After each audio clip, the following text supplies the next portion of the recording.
પ્રાયોજક છે cancer healer centre a new beginning. રાજકોટમાં જર્જરિત ગોકુલધામ આવાસ યોજનાના ધારકોને નોટિસ. ચોમાસાના 3 થી 4 મહિના પહેલા મનપાએ નોટિસ ફટકારી હતી, તો આવાસ ધારકોએ નોટિસ આપી સમારકામ કરાવવા અંગે સૂચના આપી.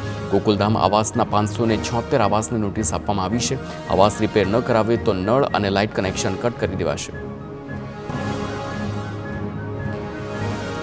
સુરત ભાજપના ધારાસભ્ય અરવિંદ રાણાનો આરટીઆઈ અંગે મોટો ઘટસ્ફોટ. આરટીઆઈ ખંડણી વસૂલવાનું હથિયાર હોવાનો અરવિંદ રાણાનો દાવો છે. આરટીઆઈ કરીને ખંડણી વસૂલતા 18 લોકોના નામો પર ધારાસભ્યએ જાહેર કર્યા છે. 18 લોકોએ આરટીઆઈ કોના ઇશારે કરી તેની તપાસ કરાવવા સંકલન બેઠકમાં માંગ કરવામાં આવી. લેખિતમાં પાલિકા કમિશનરને પણ પત્ર લખી રજૂઆત કરી.